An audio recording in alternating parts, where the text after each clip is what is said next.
Go to share screen.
Actually, and then I don't think it shared screen, did it?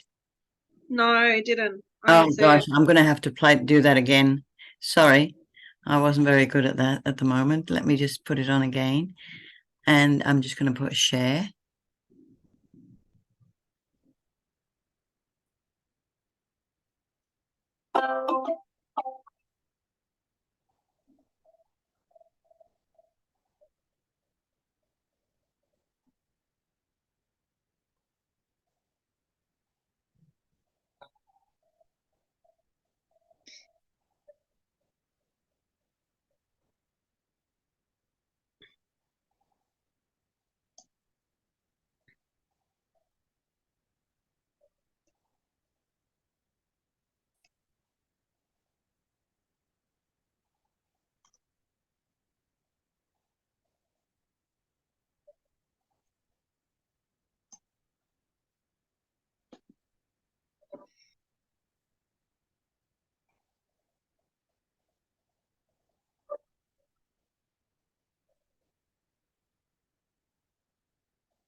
So, welcome, NN. This is my great pleasure to have you on the show and to express yourself and share all of your journey, which has been very exciting for as long as I've known you. And when I first met you, it was many years ago, and we were speaking about our mutual interest in art. And because I did a certificate for art course in Melbourne, and then a lot of people were going to this very prestigious university. That's what they were doing their certificate for, and it was the university that you ended up going in, wasn't it? Yeah, well, isn't that interesting, Navadita? Because I never heard of it until I met a few people who told me about it, and I actually went to Melbourne for just a stint for a short holiday, and I really liked another university, and I thought in my mind that's where I'm going to go.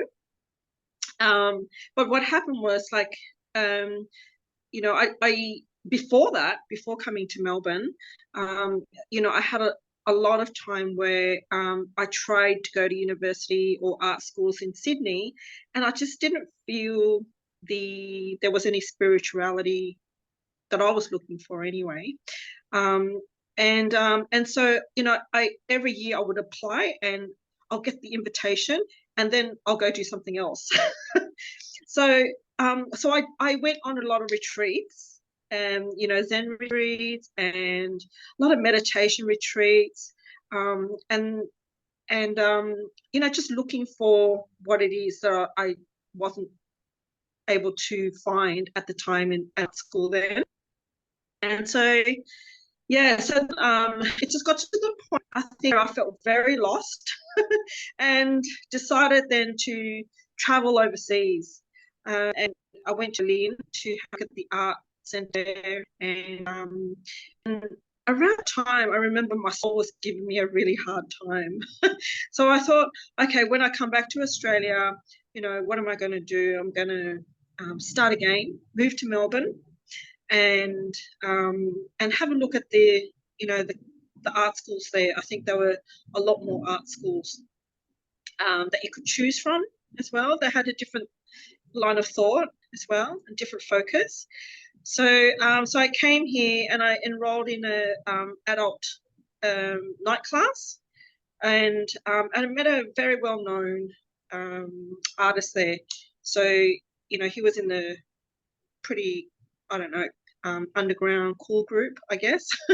And, you know, he'd often say, you have to go check out these exhibitions there, here, there. And there's one in Northcote, you know, they just give us the invitation and, you know, we'll turn up. And it's like the back of a pizza shop or something. And it's, you know, someone sweeping up. It's all really artist run, you know, really, really interesting works going on. And I thought, wow, this is, you know, this is a bit of a buzz for me, you know, it's a bit of a find. And so I thought, okay, right. So he asked all of us, you know, what are we going to do with our artwork? You know, what are we going to do? And I thought, well, I don't know. I'm not, you know, really thinking of doing anything with it. And then he said, I'll help you put a portfolio together. And, you know, you can choose painting, you can choose drawing, you know, whatever you like. And I said, I don't really know, but I've got some drawings. I like to just at least put the drawings together. And here's my book of drawings, you know, that I did on the bus every day. So I just get it out and just do a line drawing. And he said, so he helped me put a, you know, Victorian. Yeah, so they've been around for like 30 years, and they're like the painters. So they're quite achievers. Not many people know about them. It's probably from word of mouth.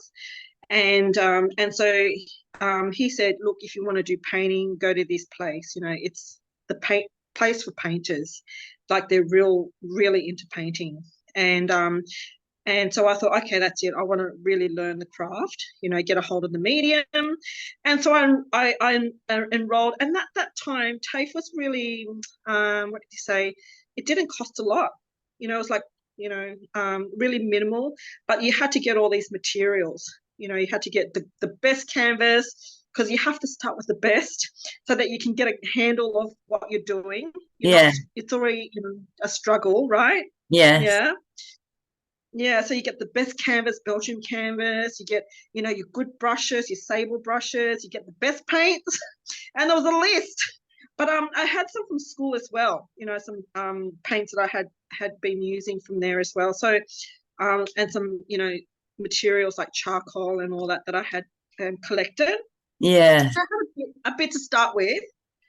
Yeah. Did you use oils or acrylics? We had to use everything. We had to try all mediums, and especially the charcoal and things like that. That was really, but you actually once for myself, once I finished my certificate, that was it. I was happy with what I'd done, because my original aim was to learn more techniques about art, because I was used to painting angels and things like that, and I wanted to learn how to paint more radiance and things like that. And of course, they wouldn't let me paint any angels when I was there. You know, it was all about contemporary art and craft, you know, and how to use the computer, you know, for the digital art and things like that, you know, just getting a little smattering of everything that's out there, art.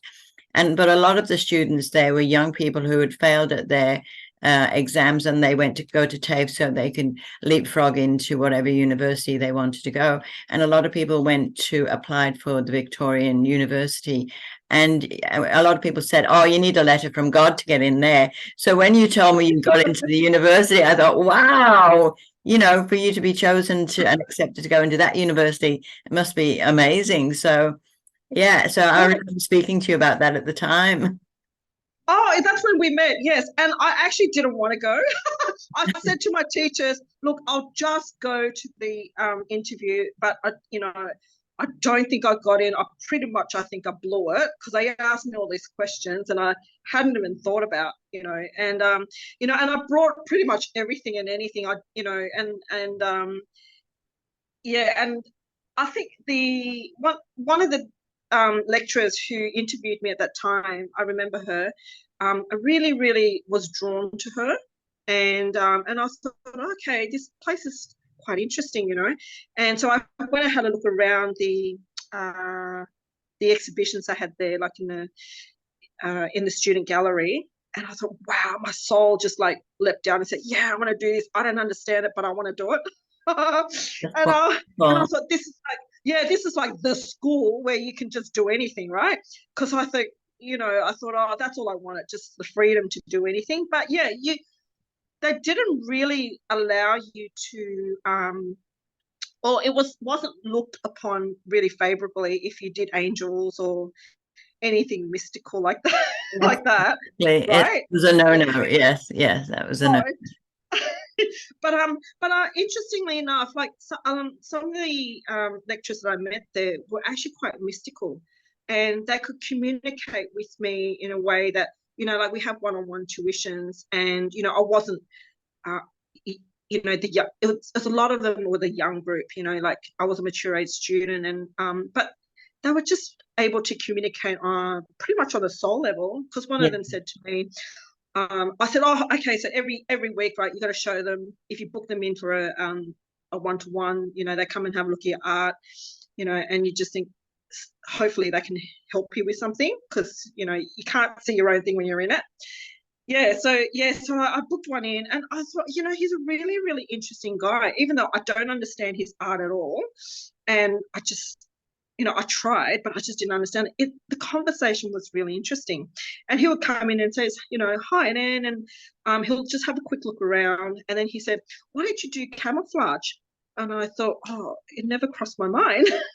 And I said, what kind of camouflage do you think? And he says, like warfare camouflage.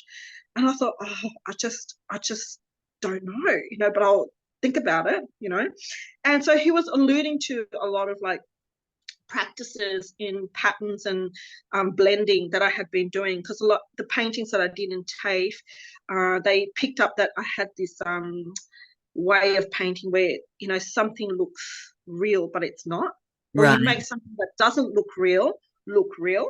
Right. So I had an easel of collages, and then I had painted the collages, and the collages, some people thought, oh, I thought that your paintings were your collage. So they couldn't tell the difference. Except some people who could see the color, there's a bit of fading on the paper, but the painting had a different tone to it.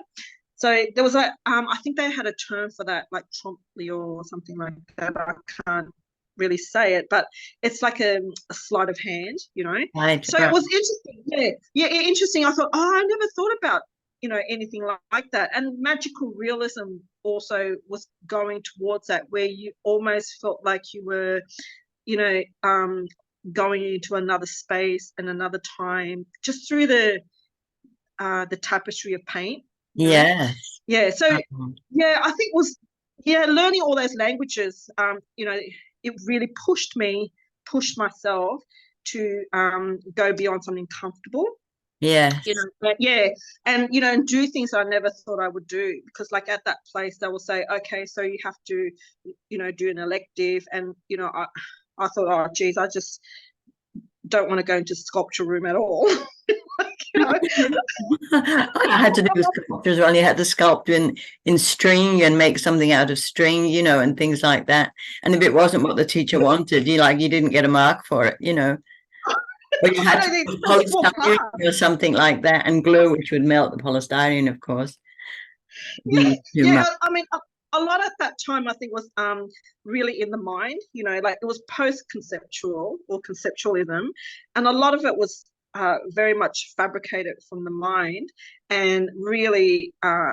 Even though everyone was a yearning just to come from like speak their soul, Yes. and struggled a lot. I see a lot of people, including myself, were just struggling to say, my mind is just not doing anything. Yeah. And there were some who just really could grasp that and just run with it.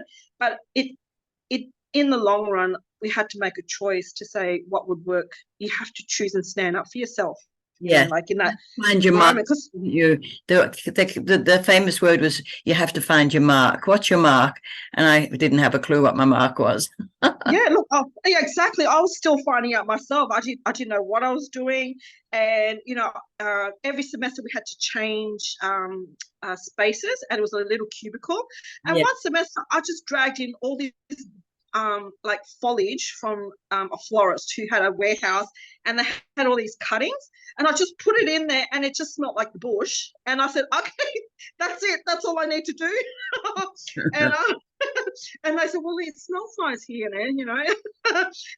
And so you had to really, find your mark, and it was a real struggle. Like it took me like all that time to find it, and I think the only breakthrough was when I finished art school. I met you. I was looking for something, still looking for my spirituality, and found our hands. Well, I didn't meet you until after you'd been to uni.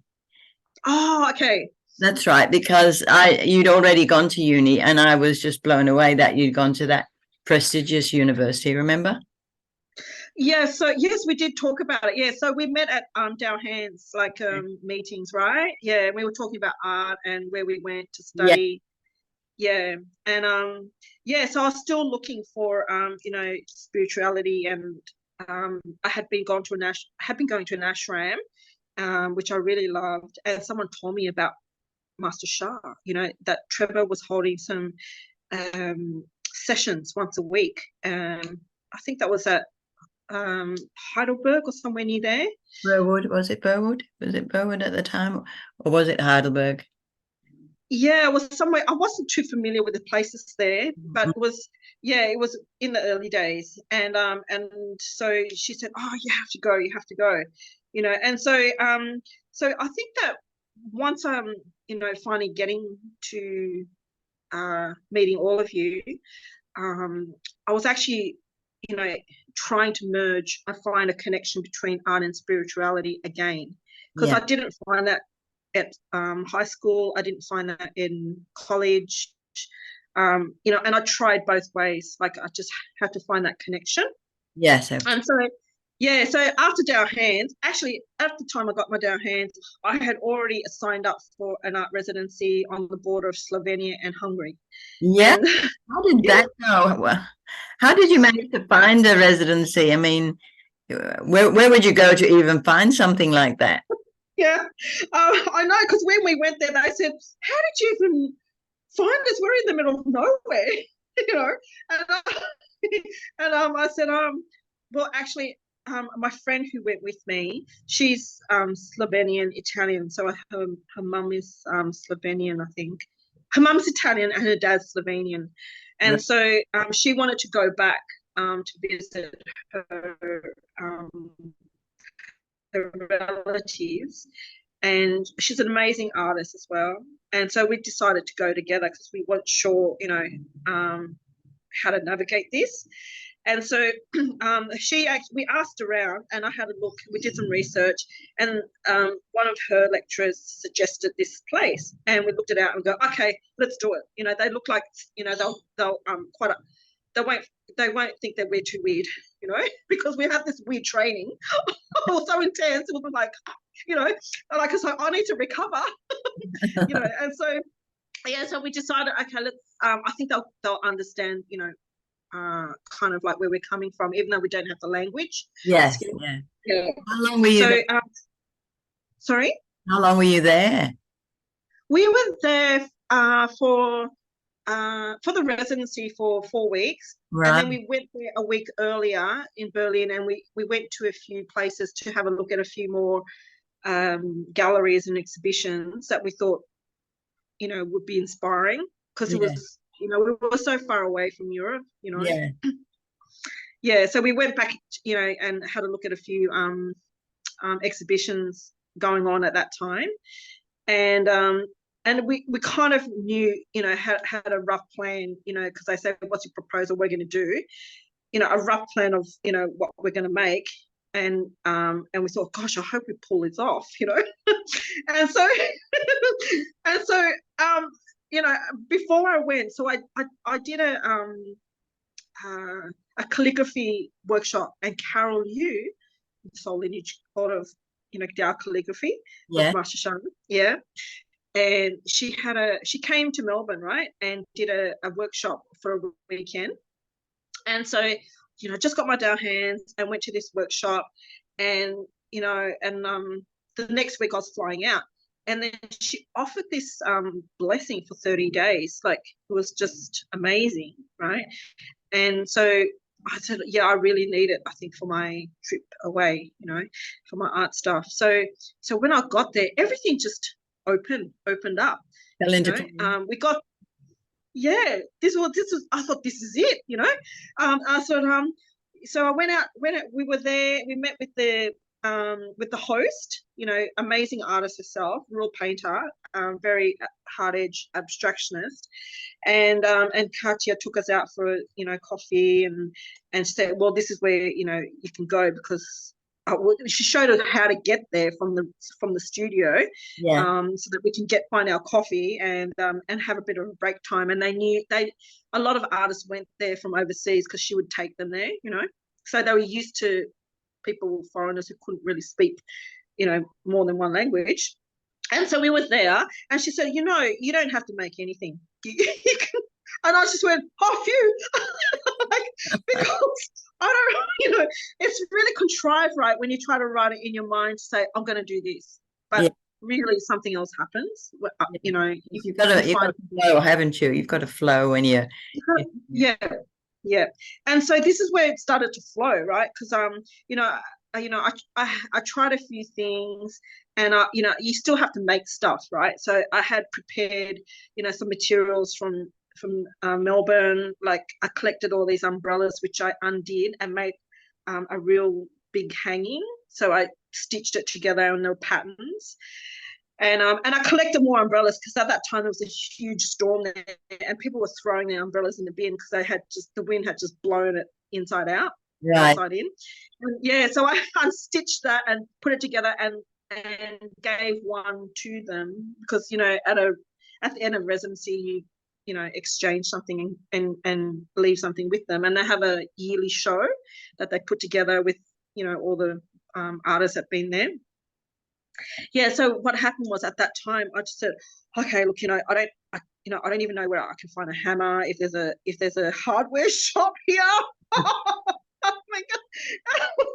And I said, okay, so I'm just going to go to the grocery shop. I just know it's down the road. It's a low budget one, low budget exhibition, salt and sugar or something, icing sugar, and I think paprika. So I just use that as my material, and I made a floor piece. Yeah, so it was in that area, in that region, they have women who make lace, so they're well known for their lace work. And their husbands would go and sell it in the market. So I went to their markets there, and they had this amazing embroidery, beautiful lace work, just incredible. Wow. And yeah, and so through the residency, Katya had introduced us to this lady from the museum, who had a collection of all the lace works, and I went to have a look. She showed us. I took some photos, and then I recreated the lace work on the ground, using the materials, like that was low budget materials, and the place that the studio was in, it was a disused laundromat, so it was a very industrial site, and very, very metal, a lot of industrial metal, and just hard walls, Yeah. like tiles and walls. Yeah. So it was an interesting place to navigate, right? So, but there was a little platform, and so I put the work on that, and I had a book of drawings as well. And so Katja said, "Why don't you just make it a floating book?" And I said, "Oh, fantastic! Why not? Because like it'll be great."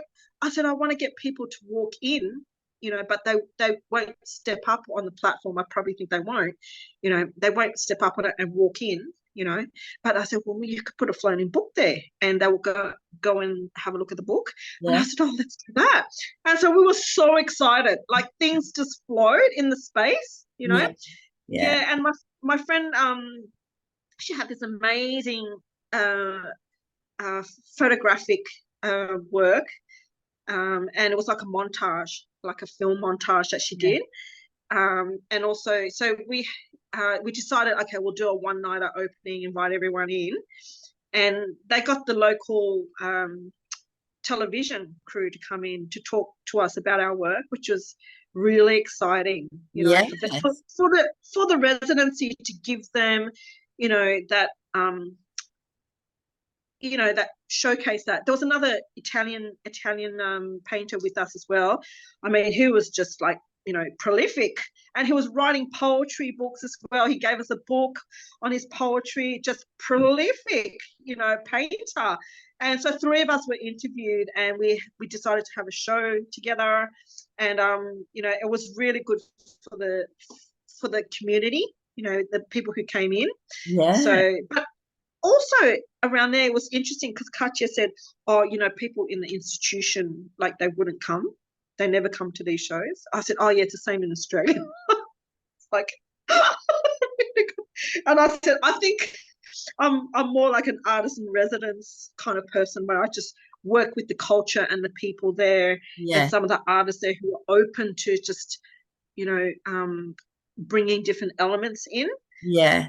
So I came out of the institutional art, and even though that pushed me to do things, to look inside, it was a good stint, but very painful.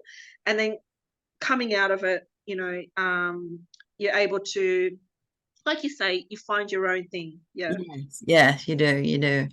Wow, Yeah. that was sounds like it was such an amazing experience for you. Such an opening, a doorway to other things for you there too. Yeah, it was good. Yeah, I think that you can combine the two, right? Yeah. Like, but I think where we came in at the point where it was very heavy in the mind, and so all this was shunned. They just walk past you if you do Yeah. anything, like this, Well, they right? can understand Right? because they're not there. Yes. They're not there. Yeah. Yeah, Yeah. I mean they're there, but they're there in another way, in conversation maybe, but they're not. That's not their agenda. They were pushing another agenda. Right. Right. Yeah. Right. Right. And you did some Indigenous work when you came back, didn't you? Oh, so I was uh had another residency at Coburg, East Coburg Community Centre. So a friend of mine, actually, I didn't even know they existed down the road where I lived, but a friend of mine, he was putting a show on, and we were, he invited us to perform with him, and we would rehearse there because he had some free space, free time and space for rehearsals. So I thought, Right. wow, this is such a beautiful space. Oh my gosh, like I'm coming back. It's just down the road from me. I didn't even know. And he says, yeah, you just, book them in. And I proposed to them to say, would you, over the term break have us as artists in residency? And they said, oh yeah, only if you would share the space with an Indigenous artist. And and I said, yeah, no problems, and they we split the big room in half. So because he was so prolific, he needed a lot more space than I did. But we just said, okay, we're going to go half in the room, Yeah. and and so that it's really good to see actually how they work, Right. because spiritually, they just channel it. You can see they're just channeling, the ancestors are there channeling the stories to them, and I thought, wow, this is like, really, this is the way, of This would have been how, for you for growth, wouldn't it? yeah, this is, you just don't go in the mind, because I was saying, oh, look, I came from, this university, blah, blah, blah, blah. And then goes, oh, it's all the isms in that place, right? You're talking isms, Yeah. I said, oh, okay, sure. And so working in that space, you get to see how, like, energetically, you can feel the difference, in, like, they're very present, and there's a whole other, all beings are just coming in. Their ancestors are telling them the stories, and that's why they can actually get so much done so quickly and in a large, format, large scale. Right. Yeah. Yeah, so I showed him my floor piece, because by that time I came back from Slovenia, Hungary, and did that floor piece, and I said, oh, look, I've done these, groundwork, and he says, oh yeah, it looks familiar, and he showed me a photo of his ancestors who did like 6 football fields size of these artworks. Wow. 6 football fields. Wow. And I, and I said, I thought mine was large, but it was just like tiny. It was just like a little, I don't know, 1 meter by 2.5 meters or something. But they were doing football field sizes. Like, it was just huge, Yeah, so I thought, okay, look, I've got to keep working on this, Like, but they have a few different people working together, in creating that artwork on the ground. That's that on that scale. Yes, it But would, yeah, have been amazing to see, actually. yeah, there was only like a black and white photo, because it was just from a really long time ago, when they didn't even have color photography, Mm. but they had a documentation of it. It was just, yeah, incredibly huge. It's Yeah. interesting. There was quite a few people doing a lot of black and white photography when in the photographic part of it. We had to learn how to develop our own photographs. In the dark room and all of that, which was challenging. Well, I found it quite challenging, and but there was a lot in that and about the shades and different things of shading hidden things, and that you find in the shading of the black and white, the black and white photographs.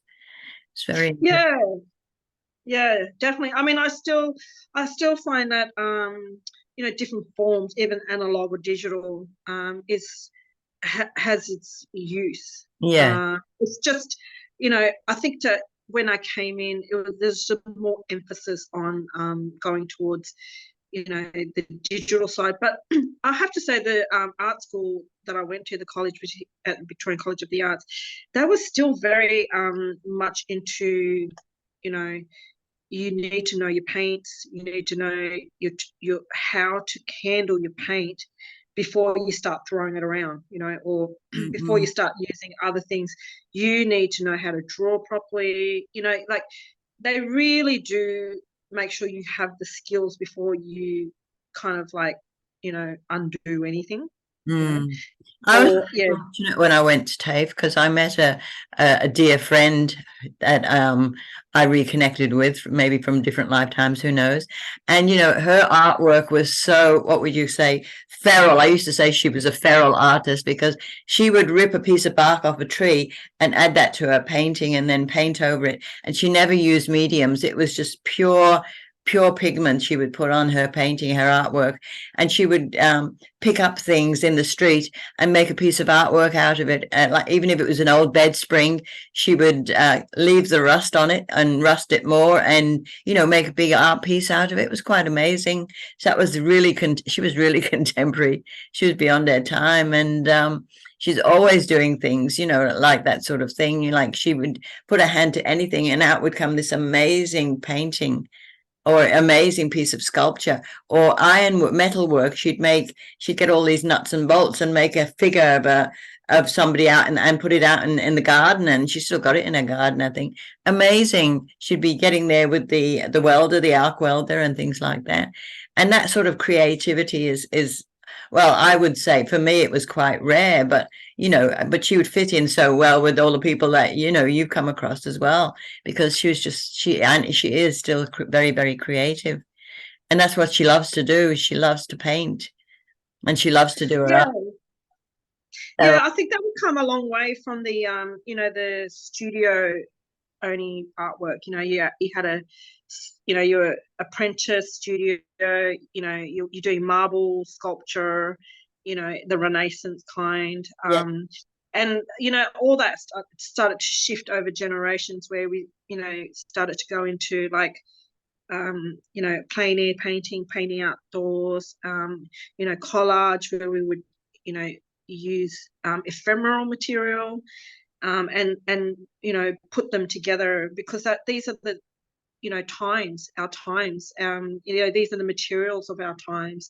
And yeah, it takes a lot of time to shift that consciousness about and a lot of the artists who are at the front of it, who really put their necks out for us to be able to you know really take that now on board as part of our everyday practice.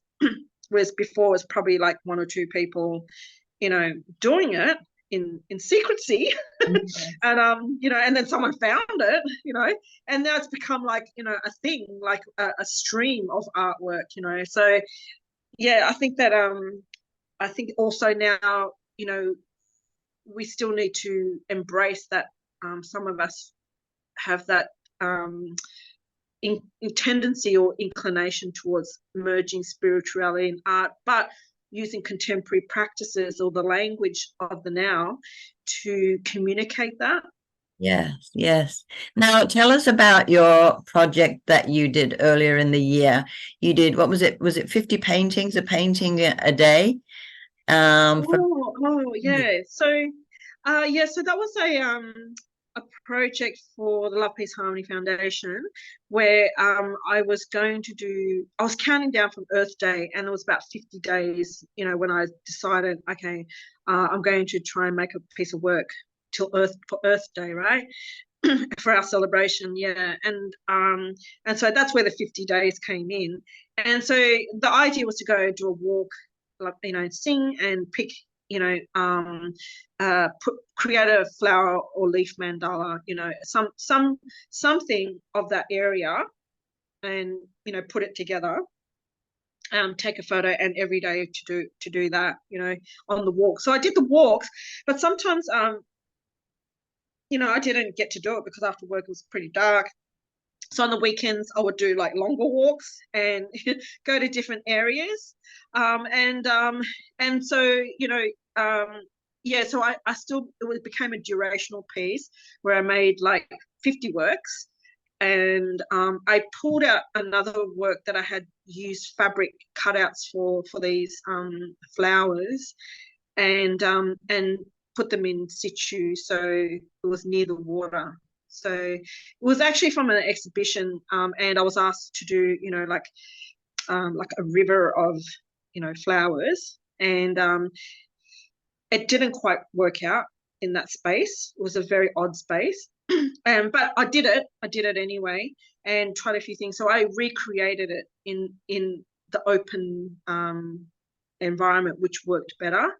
And so, yeah, so I think that was also the merging as well. It was still a struggle to merge, art and spirituality, because the I think the brief was very, very steep into the context of art, contemporary art, in its bubble. So mm, it was about the white cube, and it was called White on White. So you're dealing with the walls and what's contained in that only. But I decided to actually take it out of it, and try to merge a spirituality with it. And of course, they didn't like it, but had to put something in anyway. So a lot of our stuff was tossed out. And I was like, oh, well, at least I've got this. And so I thought that I would recreate that in a space where people would appreciate it from their perspective, because there were a lot of practitioners, like healers, practitioners from Master Shah's training, you know, and I thought that they would uh, appreciate it more.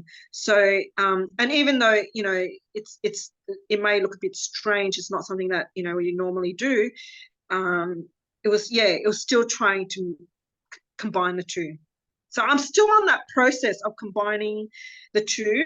And this is, you know, been a lifelong, I think, journey for me to find that connection where I, you know, can let that speak for itself authentically.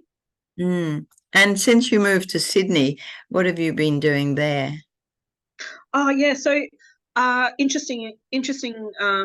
It's a different feel in Sydney. Everything's so far apart. Like it's hard to get to, you know, an exhibition. You have to drive. You know, it's just in Melbourne. It was a lot more in the grid. You can just, you know, zip out to Bunnings, get back and into your studio. You know, blah blah, and do it in the day. Whereas here you got to prepare so much more. So, but interesting. I was you just, you know, Googling for another residency because I say I'm ready now, you know. And interesting enough, this group of people, you know, was just restarting up after, you know, picking up momentum again after they had that closure. And they just restarted up and they said, oh, yeah, look, we have an open house studio. Come in. I said, okay, it's in 2 weekends' time. I'm going to go, you know, check it out. And I really loved it because in Marrickville, there's very, very open minded people there, very open hearted, very eclectic, and, you know, different cultures, you know, all in one place that coexist really well, actually. You know, it's just amazing. And, you know, their mindset is towards, you know, sustainability, rethinking what waste is.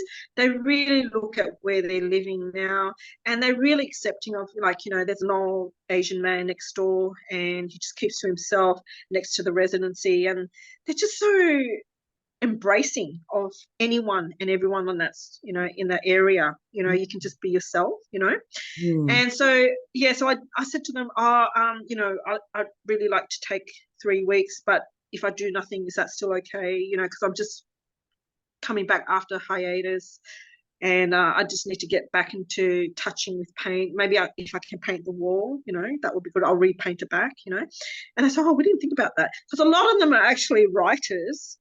And so it looks more like a poet, mystical poets, writers studio. There's a library there of all artworks. Right. And yeah, it was a decommissioned library from the Australia Council. So now the council pays for the place. We've got a gardener, and they have digital reading as well. So they've got someone doing the, you know, archiving and the book cataloguing. Really amazing people that So go through a lot. residency where you are now, is it? So I just finished that. Oh, Yeah, so that's what I was trying to find a place back in Sydney where we had that similar uh, trajectory, mm. and, you know, because they're writers, for some reason, also musicians, they're allowed to write things like about love, forgiveness, and the soul. You know, the soul. But in visual arts, it's just like not there, right? Mm. It's, Mm. I don't know why it's not there, you know.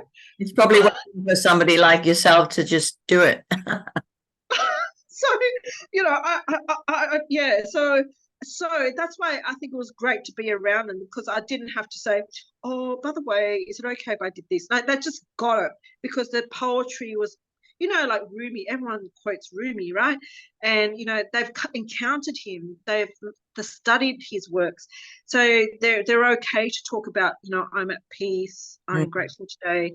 You know, they write poetry around, you know, um their life of struggles, but how they can become a better person, you know, Mm. and their writing is, you know, really different to like art therapy, even, like, because art therapy is, I'm not an art therapist, but it has a different resonance with poetry. Like, you're actually uplifting a lot of the stuff, you know. You can see beyond, Yes, you know, and reach out to this higher self, really, I feel. absolutely. Yeah, yeah. And Yeah. so, yeah, What beautiful field group. work is like, isn't it? Like the quantum field and all of that sort of thing. It's Yes. reaching out, going higher and in lifting and into vibration where the vibration is oneness and all of that. Yeah, the whole world is Yes. one.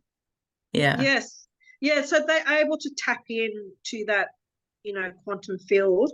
And I actually, when I first came in on my first day in the residency on a Saturday, I had the room all set up and everything. My soul felt like at ease. I just felt like, oh, okay, this is a place where I can actually start really looking at how to put the two together, Mm. and not have to think about, oh, this was the brief, I have to do it this way, or have to compromise myself like that. So this is the place where they kind of understand, okay, we get what you're trying to, we get the feeling, and the buzz was there. You could just feel the vibration. I was just like, there, and their souls are there. They get it, and then so one afternoon on a Sunday, there was a group meeting, and it was called GI Prison. So a lot of the young writers, they were writing to people in prison to say, we want to help and all that. And then I was saying, okay, you need to know the rules. You can't bring scissors in, no glitter, you can't bring ribbons, you can't bring I said, what? You can't bring candles, so what can you do with them, in prison, because it's so limited with the Yes. materials that you're allowed to just Yeah. bring in, right? Because nothing, no pencils, and he's like, oh my gosh, I just have to paint with my finger, and anyway, so there was a beautiful group of people who just came in on a Sunday afternoon, talking about the protocols of how to approach this, because you don't have to be stuck in a system. They want to reach out to them to help them overcome what Yeah. they had been through. So this group was just real. I just thought, wow, this is like really mature, because I thought also not many groups do this as artists. They're pretty much in their own world, but to reach out to society and try and work on that level, right? Where you're using words, you're using color or something, but you're in a tough situation, so they're not going to go for art therapy. They want to really under let you in their world if you understand their world. Mm. And so yeah, I saw a lot of the so I think I'd go back to that and see if there's a way I can actually contribute. I Mm. mean, the conversation was fantastic. They had a facilitator there who, made it clear, when you write your letter, make sure you got the commitment, you got the capacity to commit, not just write it and then bail out, say, oh, I don't have the time, I'm overcommitted. Or But that's too you, hard or something like that. Yeah. yeah, yeah. So, that serious, right? Like Mm. commit it, because this is hard work. It's like ongoing, it'll take time to shift. So so there and I actually felt that in my artwork. I thought, when I was younger, though I had a scholarship and my work went to New York, as when I was finishing school, I thought, I still don't find that connection, and I felt that I had to be a really serious, very responsible, very mature artist, to go into art. And Mm. so now I'm seeing this happen where, you're taking art into a space that is that needs this kind of transformation. Mm. And and it's hard to express things like, what they've been through, but sometimes with song or with clay or with just pictures, you don't have to put words to it. You can just put it out there. Mm, mm. Yes, well, all art is healing, isn't it? I mean, whether it's the art of music, the art of writing, the art of taking photographs, it's all art, it's all expression, it's all something that makes the heart lift and shine. And as if you're in a lifted vibration, no matter where you are, that will affect other people, other souls. Yeah, that's it. I think that's where I find this exciting, is where we can make a positive impact. Mm, Like art is very strong. It's a powerful medium. I think outside the institution, it has a lot of ways that we can utilize it to lift the frequency and vibration in places that are real stuck, where people are really stuck in some Yeah. areas. Yes. What have you found that's been most therapeutic for a person? Because you were talking about taking your art and doing a painting with your eyes closed for them. Can you explain? Oh, okay. So it wasn't so much about therapy or therapeutic, but I came across Odilon Renon's work again, and I was asked to look at his work a long time when I started, in Who is painting. this work? And he's a painter, Odilon Renon. Right. Yeah, he's actually a mystical painter, and the ones that I saw were really gruesome. They were like, nightmares, really, like Mm. really spiky eyeballs or something like that. Really gruesome. And I thought, I don't know why they're asking me to look at this. Mm. Mm. and and then later on, I didn't research enough, but he had done all these flowers and these like Pegasus on a horse, and they were like really cloudy, blurry paintings. And I came across one that he did one called Eyes Closed, and I thought, oh, okay, that's why they were asking me to do paint, look at Odilon Redon, because he had looked at the really really this like the dark side and the light side. You really had to get a handle of that. And I think that's why I think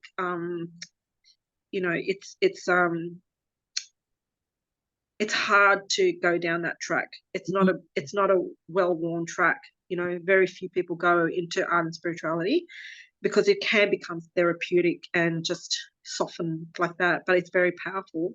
Mm. And his work, yeah, his Shamanic in a way, wouldn't it? sorry. Could become quite shamanic in a way.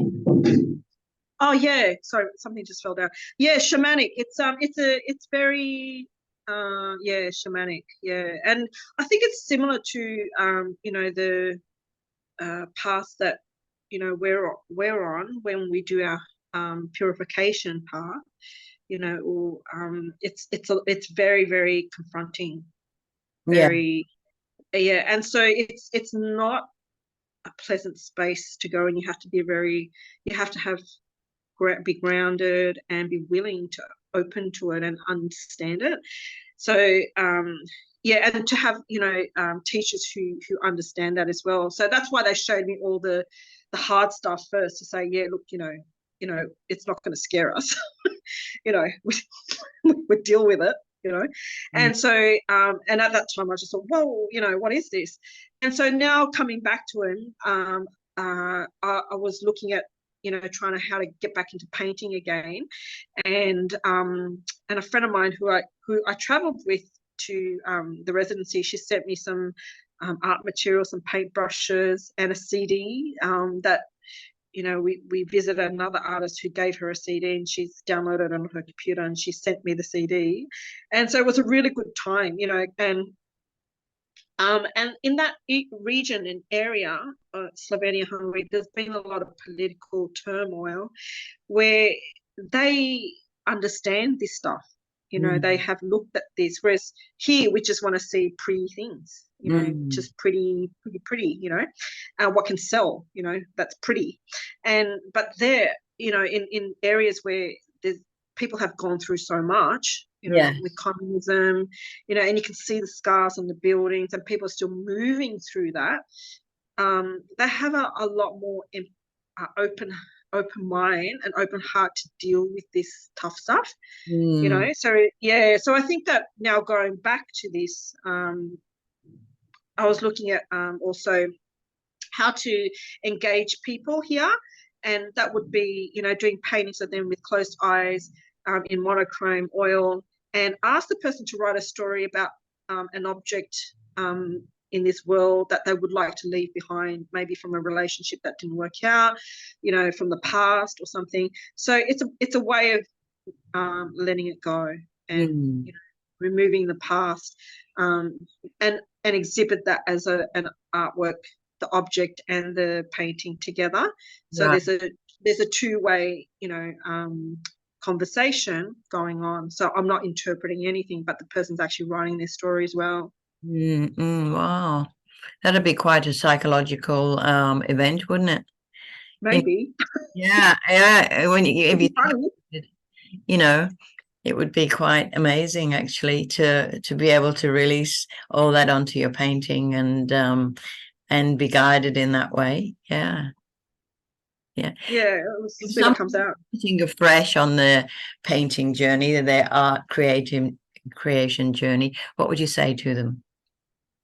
Sorry, could you say the question again? If someone was just new starting on their creativity journey, what would you say to them?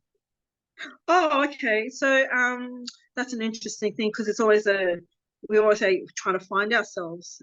So I think it's just to keep going and really come for be yourself, like find your own voice in it. And yeah, and it's I think painting is like you're in it for the long haul. It doesn't happen, at any specific time in our life where we're young and then that's it, or whatever. It's like it grows with you. It stays with you. So you have to be willing to go in there and try again and go again. And it comes from, not everyone has it. Like not everyone wants to sit there for like 6 hours going, what am I doing? Yeah. And for days and days and days. So it's a real inquiry. It's like, a meditation in a way. It's a real self-inquiry, and it makes you look at things or look inside yourself to go into your inner world. So for that, is what I think where I started and still going. So it's everyone's unique, but yeah, it takes a long time. Yeah. And where do you see yourself in, say, 10 years?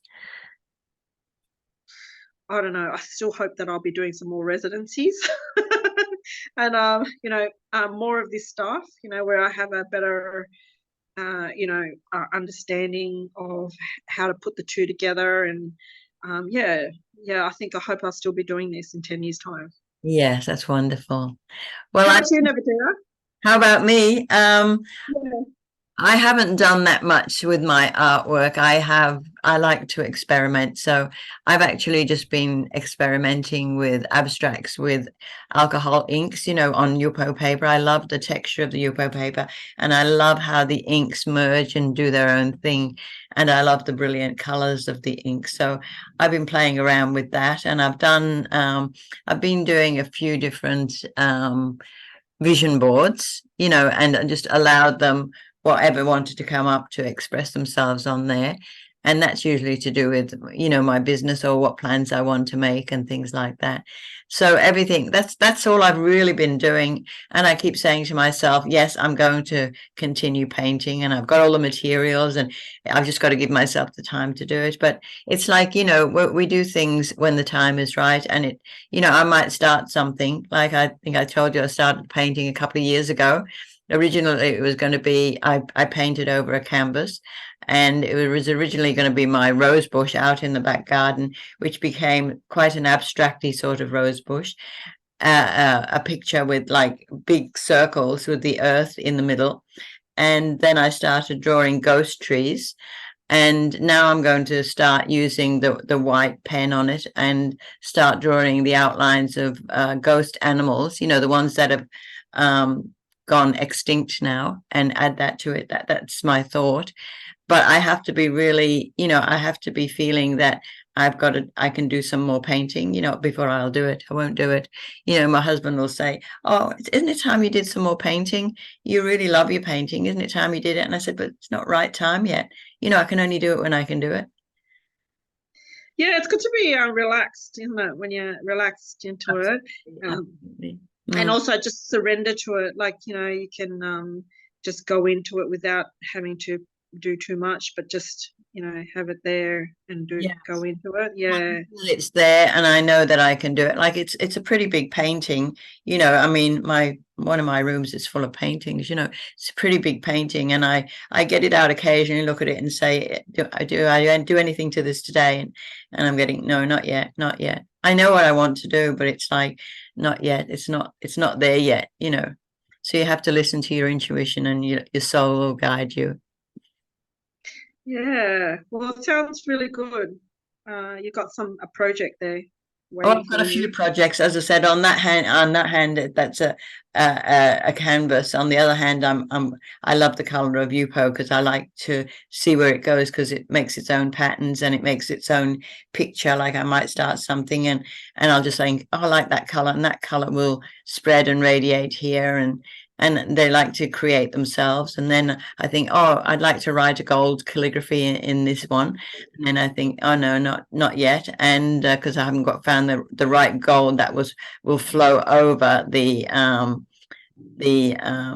paper or the painting underneath. So it's got to be a type of gold that is easy flowing and doesn't clog and all of that sort of thing. So one day I'll do that. So that's on the one day list. Yeah. We Yeah. have all Projects one day waiting. lists. What was that? Yeah, we get good ideas and they're waiting for us to just make it come to life. Yeah. Yes, yes, yes. I mean, I love painting when I'm doing it, and I can immerse in it completely for a few hours. But then, I don't do it enough. I probably don't give myself enough time to do it, I think, because I get into busy mode and things, I've got to do this and I've got to do that, and that takes precedence at the moment. So Yeah, it's a real commitment, isn't it? Getting it in was a a commitment discipline. to It's a real discipline. It's a yeah, discipline. Yeah. that's Yeah. why I didn't want to apply for uni because 12 months study. And that was way back in like about 2009 or 2008. I went to TAFE, and a year was enough of going back to school and studying.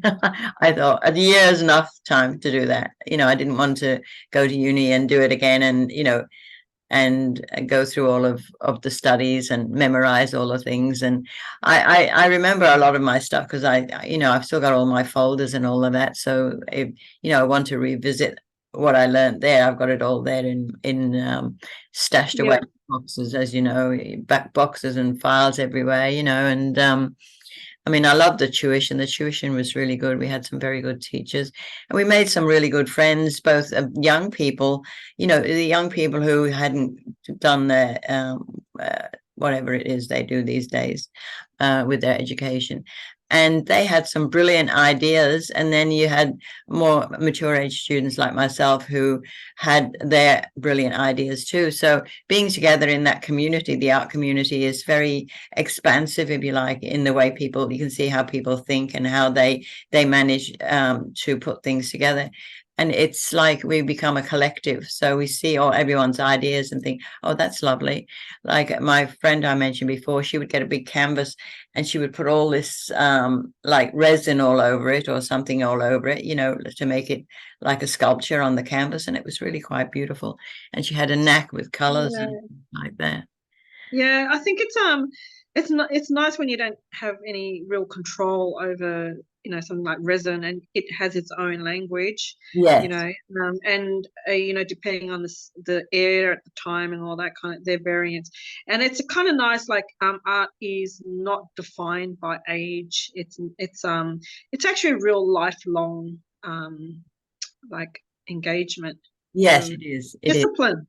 Yeah, and it's really interesting to see how young people who come out of school really handle it. I'm blown away because I remember that time thinking, oh no, I'm not mature enough. I'll come back in 10 years' time, thanks. you know, and that school did knock back people from straight out of high school because they said you got to experience life first and then come back, after you've traveled, and then what have you done? They did knock back.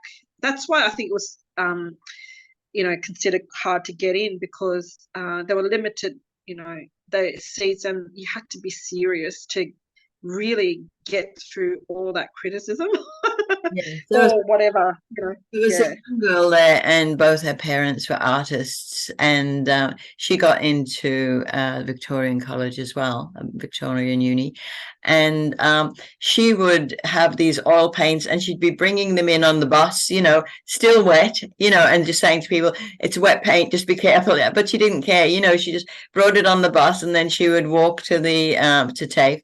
I think TAFE is a great thing for kids to go to if they have a year after they finish school, if they go to TAFE to choose something that they really want to learn and look at, because it's a whole different way of learning. It's so much more relaxed, but it's also so much more unifying for them, especially if they're with their peer group, or whether the peer group is just in this topic, not necessarily the age group, but the topic.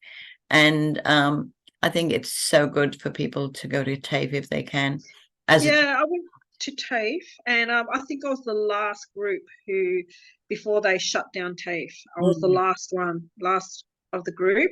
And my teacher then opened up his private school, and the amount of work and quality work that come out of his studio is astounding. Like, and they're like part-time students, like we were full-time, but the people who go there that once a week, they're like, not thinking about really a finished painting or even exhibiting, but they're now at exhibiting, and it's like, wow, like this is amazing painting. And so I think it's one of those things when you stick with it and you've got a good teacher like who understands what you're trying to do, you can actually get there a bit quicker and really see that you can put it out in the exhibition world. This is without the pressure of thinking, oh, they're going to get they're going to criticize this, and it's enjoyable, like it's outside the curriculum.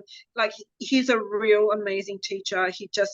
He knows the art world exists, but outside of that, they're just there to show how you can use the medium to paint and do this, and what you need to do, and try. Yes. So I think there are some gems there who, are still doing this kind of thing. But I think that, it's good to have that experience where you enjoy it. Yes, absolutely, you have to enjoy it.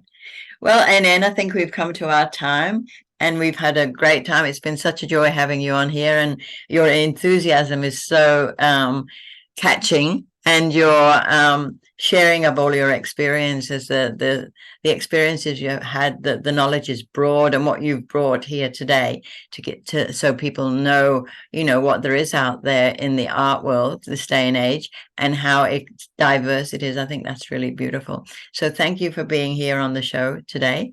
And I know that your art is what makes your heart sing. Thank you so much, Nevadita. It was a really lovely time to spend with you and to see you again. It was lovely to connect, and hope to see your painting come alive soon. When I finish it, I'll tell you. Yeah, tell me. I promise. Have a drink. We'll see you again soon. Good luck with everything. Thank you, Nevadita. Thank you. More residencies. Bye-bye for now. Love you. Bye. Love you.